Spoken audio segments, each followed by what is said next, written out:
നമസ്തേ. Mathai, Markose, Lucas, യോഹന്നാൻ. ഇതിൽ യോഹന്നാൻ്റെ പുസ്തകത്തിന് പ്രത്യേകതയുണ്ട്. കാരണം യോഹന്നാൻ്റെ പുസ്തകത്തിൽ അവസാന അത്താഴ സമയത്ത് യേശുവിൻ്റെ പ്രസംഗമുണ്ട്. അത് ഒരു 3-4 അധ്യായങ്ങളുണ്ട്. അവിടെ പറഞ്ഞിരിക്കുന്ന കാര്യങ്ങൾ മറ്റ് 3 പുസ്തകങ്ങളിലും പറഞ്ഞിട്ടില്ല. അവിടെ വെച്ചാണ് യേശു ശരിക്കും ശിഷ്യന്മാരെ അവർ യേശുവിന് വേണ്ടി രക്തസാക്ഷികളാവാൻ വേണ്ടി ശിഷ്യന്മാരെ തയ്യാറാക്കുന്നത്. അത് യേശുവിൻ്റെ കുതന്ത്രങ്ങൾ ഉപയോഗിച്ചാണ്. കൗശലക്കാരനാണല്ലോ യേശു. ആദ്യം പറയും, ഞാൻ പറയുന്നത് നിങ്ങളനുസരിച്ചാൽ ഇനി മുതൽ നിങ്ങളെ ഞാൻ എൻ്റെ സ്നേഹിതർ എന്ന് വിളിക്കും. I will call you friends here after. Dasan എന്ന് വിളിക്കില്ല. അപ്പോൾ അത്രയും നാൾ ദാസനായിരുന്നു. ഈ ശിഷ്യന്മാരൊക്കെ വേലക്കാരായിട്ടാണ് കണ്ടിരുന്നത് യേശു അല്ലേ. അപ്പോൾ ദാസൻ എന്ന് വിളിക്കില്ല, ഇനി മുതൽ ഞാൻ സ്നേഹിതൻ എന്ന് വിളിക്കുമെന്ന് പറയും. പക്ഷേ കണ്ടീഷനുണ്ട്. ഞാൻ പറയുന്നത് നിങ്ങളനുസരിക്കണം. എന്നിട്ട് പറഞ്ഞു, ഞാൻ നിങ്ങളെ സ്നേഹിച്ചതുപോലെ നിങ്ങൾ പരസ്പരം സ്നേഹിക്കണം. യേശു സത്യത്തിൽ അവരെ സ്നേഹിച്ചിട്ടില്ല. യേശു അവരെ കൊന്ന് ക്രിസ്തുമതം സ്ഥാപിച്ച ആളാണ് യേശു. ഇവരുടെ മരണമാണ് ക്രിസ്തുമതം ഉണ്ടാവാൻ കാരണം.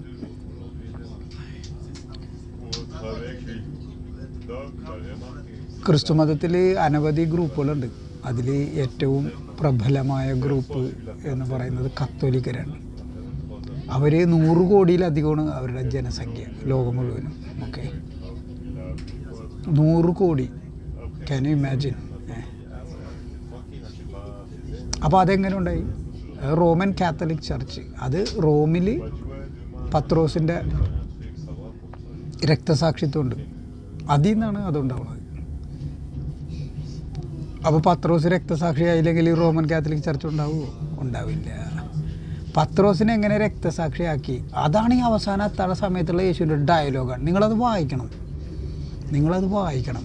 ലൂക്കായുടെ പുസ്തകം, ഈ യോഹന്നാൻ്റെ പുസ്തകം. അതായത് യൂദാസ് ഇസ്കറിയോത്ത് പോലീസിനെ വിളിക്കാനായിട്ട് പോയി. And it was dark. അപ്പോൾ രാത്രിയായിരുന്നു, ഇരുട്ടായിരുന്നു എന്ന് എഴുതിയിട്ടുണ്ട്.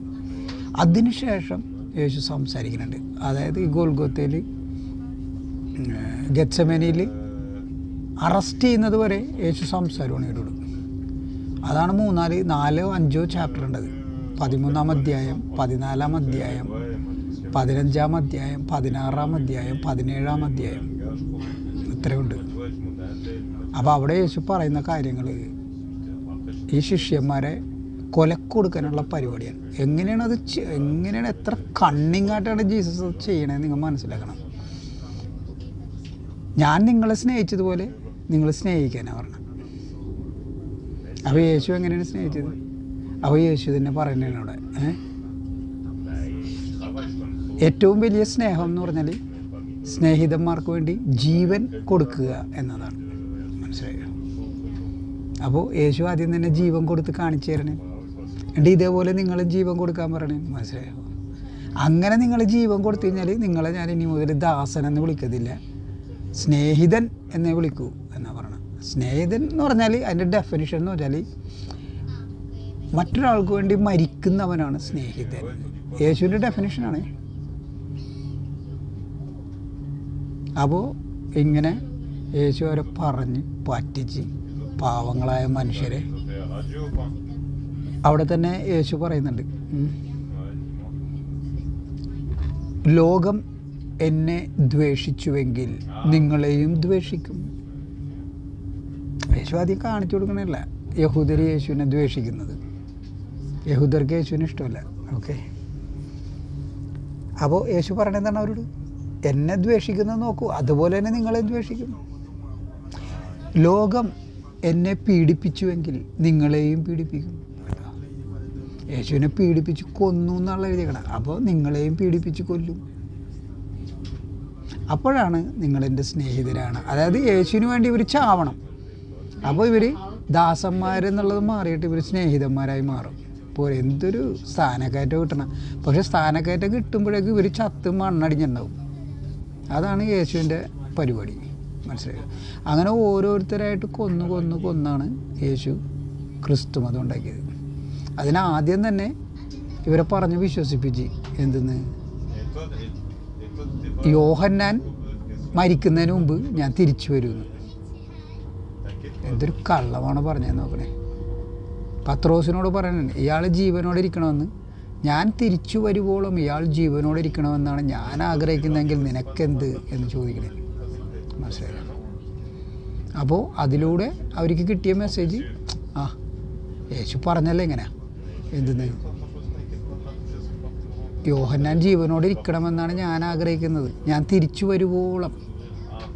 അതിന് നിനക്കെന്താണ് എന്ന് ചോദിക്കുമ്പോൾ ഇവരുടെ വിചാരം യേശു ദൈവപുത്രനാണെന്നുള്ള, തിരിച്ചു വന്നിട്ട് ഇവരെയൊക്കെ സ്വർഗത്തിൽ കൊണ്ടുപോകുന്നുള്ള. പാവങ്ങളൊന്നും അറിയുന്നില്ലല്ലോ, ഇത് പിശാചാണ്, പരമ പിശാചാണ്. മനുഷ്യരെ കൊന്ന് നശിപ്പിച്ച് ഇല്ലാതാക്കാനായിട്ടുള്ള പരിപാടിയുമായിട്ട് വന്നേക്കണ പിശാചാണ് യേശു എന്ന് അവരറിയുന്നില്ലല്ലോ ബ്രോ, അവരറിയുന്നില്ലല്ലോ.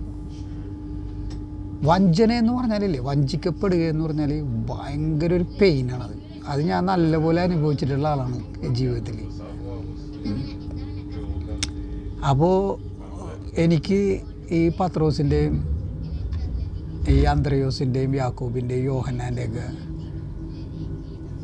അവസ്ഥ മനസ്സിലാക്കാൻ പറ്റും. അവരൊക്കെ വഞ്ചിക്കപ്പെട്ട് യേശു ദൈവപുത്രനാണെന്ന് കരുതി യേശുവിൻ്റെ പേരും പറഞ്ഞ് എല്ലായിടത്തും പോയി നാട്ടുകാരുടെ തല്ലുകൊണ്ട് ചത്തുപോയ മനുഷ്യരാണ്.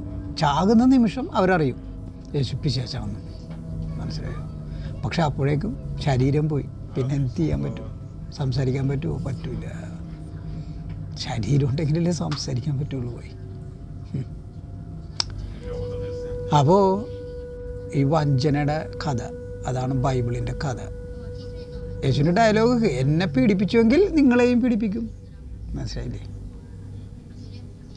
അപ്പോൾ അങ്ങനെ പറഞ്ഞ് ഇവരെ പീഡനങ്ങളൊക്കെ സഹിക്കാനും മരണം വരെ പീഡനം സഹിക്കാനായിട്ട് ഇവരെ പാകപ്പെടുത്തിയെടുക്കുന്ന കള്ളക്കുറുക്കനാണ് യേശു. അത് നിങ്ങൾക്ക് ഞാൻ ഈ പറഞ്ഞ യോഹന്നാൻ്റെ പുസ്തകം 13-ാം അധ്യായം മുതൽ 17-ാം അധ്യായം വരെ നിങ്ങൾ വായിക്കൂ. 14-ാം അധ്യായം 14, 15, 16, 17 ഇത് വായിക്കൂ. അപ്പോൾ നിങ്ങൾക്ക് കൃത്യമായിട്ട് അതിൻ്റെ അത് മനസ്സിലാവും. ഞാനീ പറഞ്ഞ കാര്യങ്ങളൊക്കെ അതിനകത്ത് എഴുതിയിട്ടുണ്ട്, മനസ്സിലായോ? അപ്പോൾ യേശുവിൻ്റെ സ്നേഹിതൻ എന്ന പട്ടം ഇവർക്ക് കിട്ടണമെങ്കിൽ ഇവർ യേശുവിന് വേണ്ടി മരിക്കണം. പക്ഷേ യേശുവിന് വേറെ സ്നേഹിതനുണ്ട്, ലാസറസ് ഉണ്ട്. മാർത്തനെയും മറിയനെയും കൂട്ടിക്കൊടുത്ത് ജീവിക്കുന്ന ലാസറസ് യേശുവിൻ്റെ സ്നേഹിതനാണ്. അത് യേശുവിന് വേണ്ടി മരിച്ചിട്ടൊന്നുമില്ല, കാരണം അവൻ കൂട്ടിക്കൊടുപ്പുകാരനാണല്ലോ. അപ്പോൾ ഓട്ടോമാറ്റിക്കായിട്ട് യേശുവിൻ്റെ സ്നേഹിതനാവുമല്ലോ. അതാണ് അതിൻ്റെ വ്യത്യാസം, മനസ്സിലാക്കുക. പക്ഷേ ഈ പത്രോസും അന്ത്രയോസും ഒക്കെ സ്നേഹിതൻ എന്നുള്ള പട്ടം കിട്ടണമെന്നുണ്ടെങ്കിൽ ചാകണം, എന്നാലേ കിട്ടുള്ളൂ എന്ന് പറഞ്ഞാൽ, മനസ്സിലാക്കുക.